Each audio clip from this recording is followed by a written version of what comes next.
चलिए मिलते हैं हमारे नए पात्रों से। मैं अनन्या आज हरीश का किरदार निभाने जा रही हूँ। मैं शिखर संधू आज मुन्ना का किरदार निभाने जा रही हूँ। मैं आज मनोरमा का किरदार निभाने जा रही हूँ। मैं आज सक्सेना का किरदार निभाने जा रही हूँ। मैं अनिमिता आज रमेश का किरदार निभाने जा रही हूँ। मैं रणवीर अग्रवाल आज लक्ष्मी का किरदार निभाने जा रही हूँ। तो आइए शुरू करते हैं हमारे नाटक का दूसरे भाग में। ये बुआ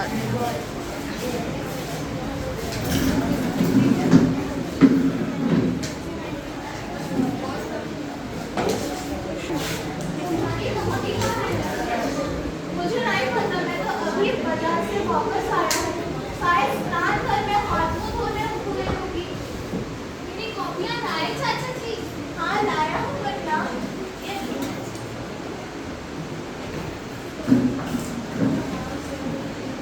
इस वाली की सूट संभलती है। अच्छे से बोलो। अच्छा अच्छा अच्छा ओके ओके ओके। रोटी भी है, मक्खन भी है और मौसमियाँ भी है। अरे ये सब क्या है?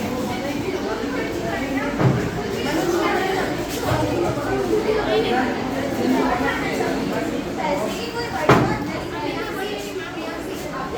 ठीक है, जब कपड़ों को देखते हैं तो सारे कपड़ों में जाल लगे हुए हैं। मैं धोने वाले को जाल लगाया हूँ, कल सुबह 7 बजे देगा। ओहो, तो अब दफ्तर क्या करने जाओगे? मेरा सर, आपके तो एक ही तरह में कपड़े नहीं है। ये क्या कर रही हो? आज तो दफ्तर जाना बहुत जरूरी है। बड़े साहब बीमारियां करने जा रहे हैं। यह सोचना भी आज तो बड़ी जरूरी है। पर मैं क्या ही बोलूँ, महारी भी नहीं आई अभी तक। नजरी का रोना छोड़ दो। पहले मेरी समस्या का समाधान हाँ, ध्यान रखो, रमेश। तुम आज के लिए अपना कपड़ा बनाना मुझे दे दो बेटा। क्यों नहीं? क्यों? तुम्हारे क्या अभी काम का किसी ना किसी तरह चलाना ही होगा। पर रमेश बाबू क्या सोचेंगे बेचारे? नहीं नहीं, इसमें सोचने की क्या बात है, मैं अभी नहीं आता।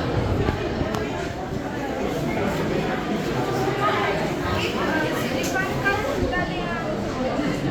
सिलिकॉन का कुर्ता और साथ में एक बढ़िया सा जबारा कट भी ले आना। आज तो ऑफिसर के लिए हमारा लड़का पूरा रॉक जमना चाहिए। जल्दी करो, अभी लाए। मैंने जो 10 रुपये बुलवाए थे वो तो अभी तक आए नहीं। मुझे दफ्तर जाते साथ ही 5 रुपये पार्टी के देने होंगे। मैं कैसे दूंगा? ओहो, घबराते क्यों हो? मैंने रमेश से 5 रुपये मांग लिए थे।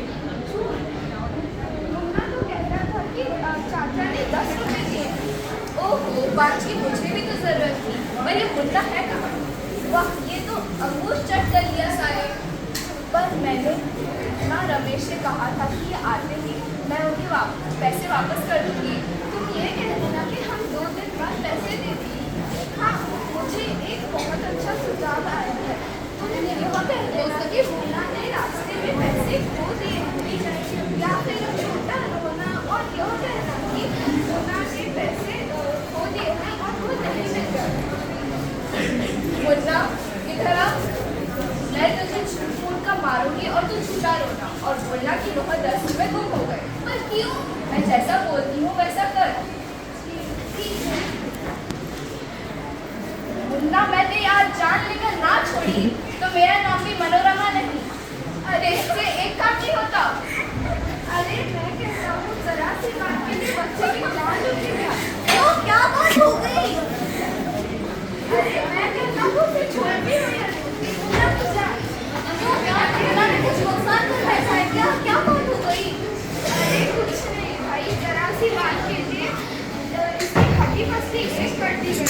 मेरा ये कोई बात नहीं है।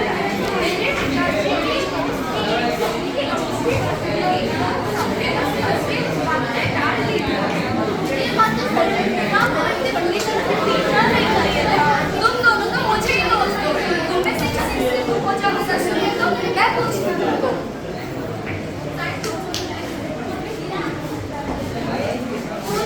वो 10 रुपये मेरे से ही घूम गए। बेचारे मुन्ना को इतने पीटने की नहीं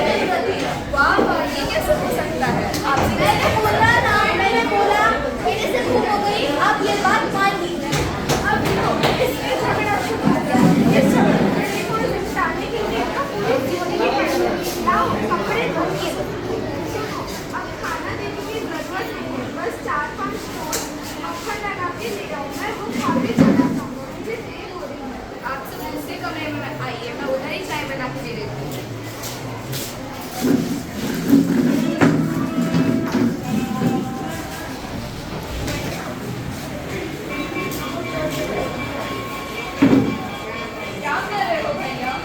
कुछ नहीं, बस जैसे चिट्ठियाँ लिख रहा था। ओहो, मैं हकीम जी के पास जाकर आती और दूल्हा आएगा तो उसे दूध गर्म करके दे देगा। आप बेफिक्र रहिए।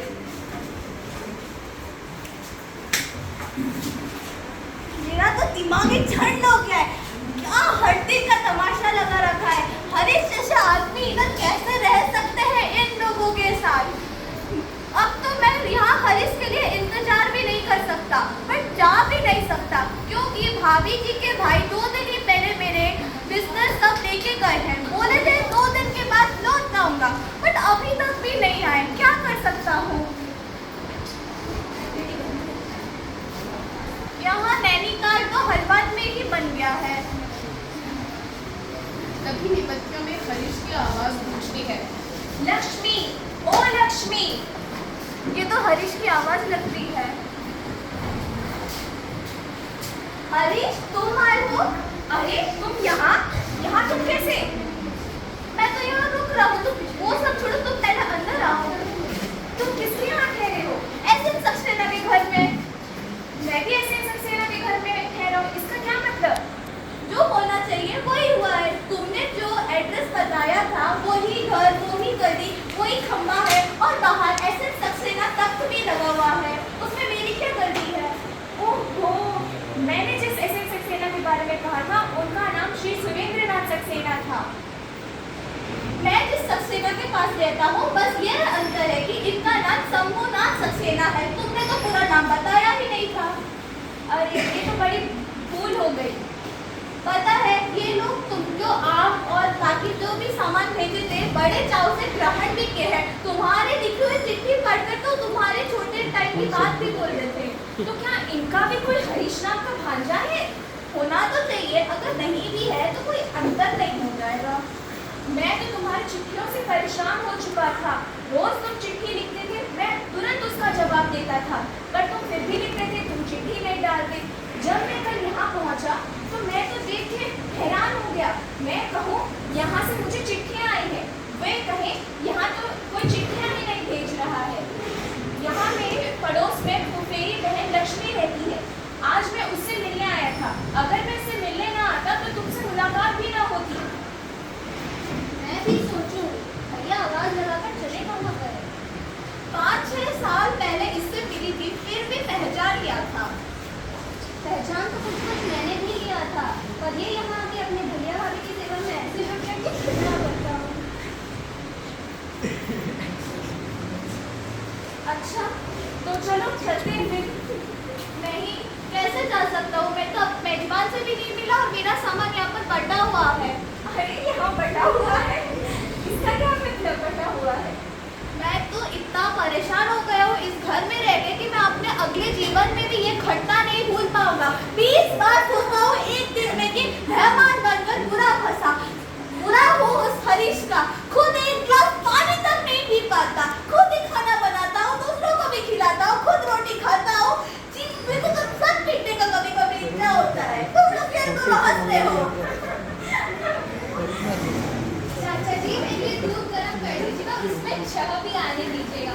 मैं अपने लिए केक लाऊंगा। ठीक है बेटा, तुमको पैसे लेके जाओ, मैं तुम्हारे लिए दूध गर्म कर देता हूँ। जल्दी वापस आ जाना। जी शुक्रिया चाचा जी। जा थोड़ी देर ऐश कर ले। धन्यवाद।